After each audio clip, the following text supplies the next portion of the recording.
कुरुक्षेत्र का जिक्र करांगे जिथे कि किसानां दा धरना जारी है। कल तो जाम कीता होया दिल्ली अमृतसर हाईवे झोने की सरकारी खरीद नूं लैके किसानां दा इह धरना पूरी रात हाईवे ते ही डटे रहे ने किसान और प्रशासन दे नाल दस दें कि 3 दौर की गलबात जिहड़ी है बेनतीजा रही है। 3 बार गलबात हुई है पर इस दे बावजूद ये गलबात बेनतीजा रही है। तां मसला है किसानां दा और किसान जिहड़े ने धरने ते बैठे हुए ने। हालांकि मौसम का जिक्र किया जाए मौसम ठीक नहीं है। बीते 2-3 दिनों तो लगातार जी रुक रुक के बरसात पै रही है। तो उस तो बाद ये तस्वीरां भी सामने आईयां और तस्वीरां तुहानूं दिखा रहे हैं कि कुरुक्षेत्र दे विच किस तरह दे नाल किसानां दा धरना रात नूं भी जारी रहा। कल तो दस दें कि दिल्ली अमृतसर हाईवे जाम किया हुआ है तो सुभाविक तौर पर कितना बड़ा आवाजाही ते असर पै रहा होगा यह अंदाजा लगाया जा सकता है। तो झोने की सरकारी खरीद है जिस नूं लैके किसानां दा यह धरना और पूरी रात हाईवे ते डटे रहे ने किसान।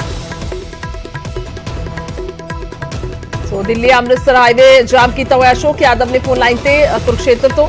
अशोक, क्या कुछ आपके पास जानकारी? देर रात तक ये धरना चलता रहा है, क्या कुछ और जानकारी प्रशासन की ओर से?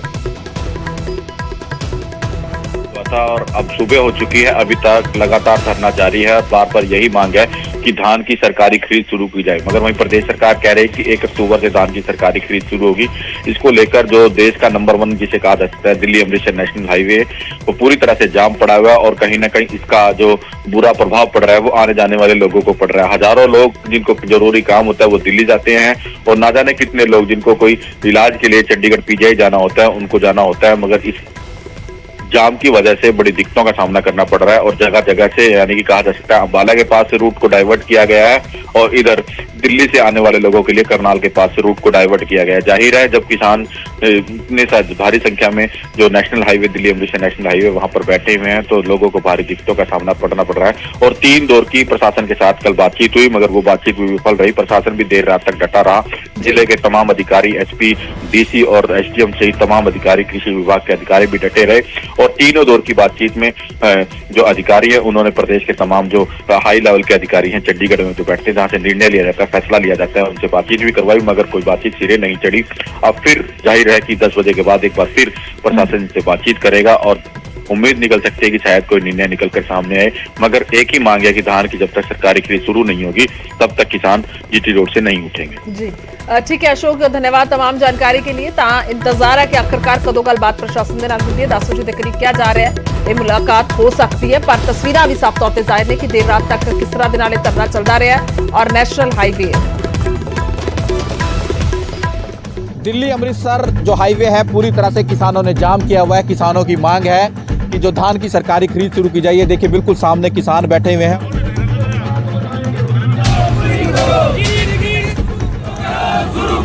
ये तस्वीरां दिल्ली अंदोलन दियां नहीं कुरुक्षेत्र दियां ने। वो धरती जिथे महाभारत का युद्ध होया हुण किसानां ते पुलिस दियां झड़पां दी गवाह बनी है। स्थिति दिल्ली अंदोलन वर्गी पर मंग झोने दी सरकारी खरीद शुरू करवाउण दी।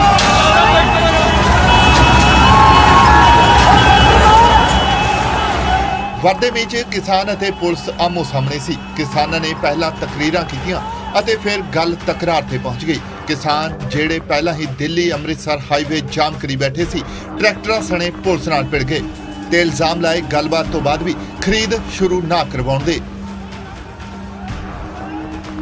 और इस दरमियान कल शाम से लेकर 5-6 दौर की बात भी हुई है लेकिन प्रशासन या सरकार अपनी हठ धर्मता पर अड़ी हुई है।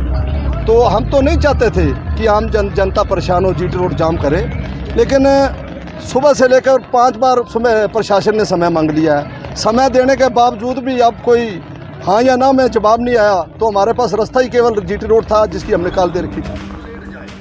भारतीय किसान यूनियन चड़ूनी के आगू गुरनाम सिंह चड़ूनी भी इस अंदोलन च पहुंचे अते प्रशासन नूं झोने की खरीद शुरू ना किए जाने तक हाईवे जाम रखने का अल्टीमेटम दिता। नहीं, उसमें कोई ज़्यादा बात नहीं हुई है। उसमें खाली इतनी बात हुई है कि भी हम प्रयास कर रहे हैं, हमारी बातचीत ऊपर जारी है और अगर वो अधिकारी आपको बुलाना चाहें, आपसे मीटिंग करना चाहें, क्या आप कर सकते हो? तो हमने कहा कि ठीक है, लोगों के हम राय कर लेंगे। हमारा प्लस में है कि हम बातचीत कभी नहीं तोड़। असल च किसानां दा इल्जाम है कि झोने की सरकारी खरीद शुरू ना होने कारण उन्हां दा भारी नुकसान हो रहा है। सरकार झोना नहीं चुक रही अते दूजा मींह दी मार भी किसानां ते पै रही है जिस कारण खेतां ते मंडियां च झोना खराब हो रहा है। कुरुक्षेत्र तो अशोक यादव, न्यूज़ 18 पंजाब। ਅੱਗੇ ਵਧਦੇ ਹਾਂ ਤਾਂ ਗੱਲ ਕਰਾਂਗੇ ਹਰਿਆਣਾ ਗੁਰਦੁਆਰਾ ਮੈਨੇਜਮੈਂਟ ਕਮੇਟੀ ਨੂੰ ਲੈ ਕੇ ਵਿਵਾਦ ਦੀ, ਜੋ ਰੁਕਣ ਦਾ ਨਾਂ ਨਹੀਂ ਲੈ ਰਿਹਾ। ਸ਼੍ਰੋਮਣੀ ਕਮੇਟੀ ਸੁਪਰੀਮ ਕੋਰਟ ਦੇ ਫੈਸਲੇ ਦਾ ਵਿਰੋਧ ਕਰ ਰਹੀ ਹੈ, ਪਰ ਹੁਣ ਐਸਜੀਪੀਸੀ ਨੇ ਇਸ ਨੂੰ 1984 ਤੋਂ ਵੀ ਵੱਡਾ ਹਮਲਾ ਕਰਾਰ ਦਿੱਤਾ ਹੈ।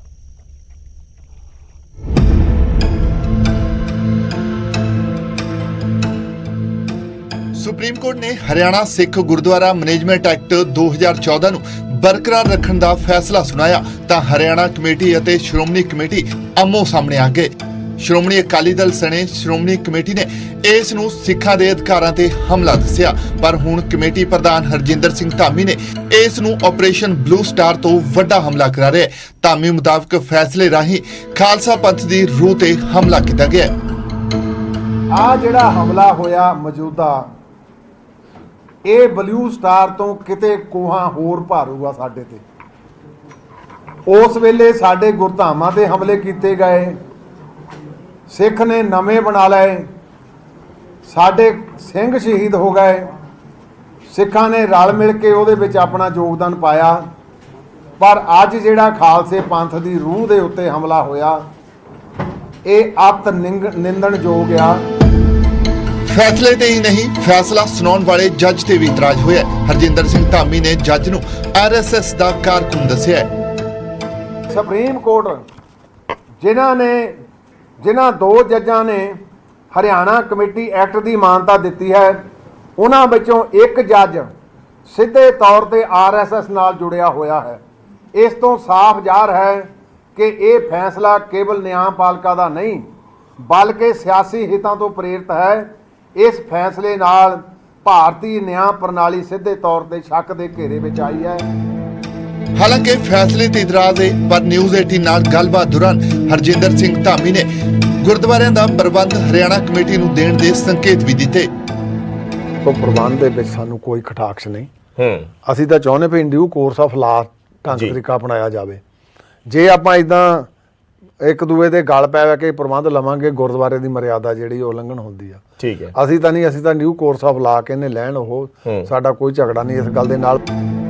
ਹਾਲਾਂਕਿ ਅਦਾਲਤ ਦੇ ਫੈਸਲੇ ਤੇ ਇਤਰਾਜ਼ ਹੈ, ਪਰ ਹੁਣ ਕਮੇਟੀ ਫੈਸਲਾ ਰੱਦ ਕਰਵਾਉਣ ਲਈ ਵੀ ਅਦਾਲਤ ਦਾ ਸਹਾਰਾ ਲੈਣ ਜਾ ਰਹੀ ਹੈ। ਮਾਮਲੇ 'ਚ ਰਿਵਿਊ ਪਟੀਸ਼ਨ ਪਾਉਣ ਦੀ ਤਿਆਰੀ ਕੀਤੀ ਜਾ ਰਹੀ ਹੈ। ਲੀਗਲ ਤੌਰ ਦੇ ਉੱਤੇ ਅਸੀਂ ਬਿਲਕੁਲ ਰਿਵਿਊ ਪਟੀਸ਼ਨ ਪਾਉਣੀ ਆ ਅਸੀਂ ਜੀ। ਇਸ ਕਰਕੇ ਕੋਈ ਵੱਡੇ ਤੋਂ ਵੱਡਾ ਹੋਰ ਵੀ ਕਨਸਟੀਟਿਊਸ਼ਨਲ ਐਕਸਪਰਟ ਵੀ ਹੋਇਆ ਜੀ, ਉਹ ਵੀ ਅਸੀਂ ਹਾਇਰ ਕਰਾਂਗੇ। ਦੱਸੀਏ ਕਿ ਬੀਤੇ ਦਿਨੀ ਸੁਪਰੀਮ ਕੋਰਟ ਨੇ 2014 ਹਰਿਆਣਾ ਸਿੱਖ ਗੁਰਦੁਆਰਾ ਮੈਨੇਜਮੈਂਟ ਐਕਟ ਨੂੰ ਚੁਣੌਤੀ ਦੇਣ ਵਾਲੀ ਪਟੀਸ਼ਨ ਨੂੰ ਰੱਦ ਕਰ ਦਿੱਤਾ ਸੀ, ਜਿਸ ਤੋਂ ਬਾਅਦ ਹਰਿਆਣਾ ਦੇ ਗੁਰੂ ਘਰਾਂ ਦਾ ਪ੍ਰਬੰਧ ਹਰਿਆਣਾ ਕਮੇਟੀ ਦੇ ਹੱਥਾਂ 'ਚ ਆ ਗਿਆ ਸੀ। ਪਰ ਸ਼੍ਰੋਮਣੀ ਕਮੇਟੀ ਇਸ ਫੈਸਲੇ ਨੂੰ ਲੈ ਕੇ ਲਗਾਤਾਰ ਇਤਰਾਜ਼ ਜਤਾ ਰਹੀ ਹੈ। ਚੰਡੀਗੜ੍ਹ ਤੋਂ ਨਪਿੰਦਰ ਬਰਾੜ, ਨਿਊਜ਼ 18 ਪੰਜਾਬ।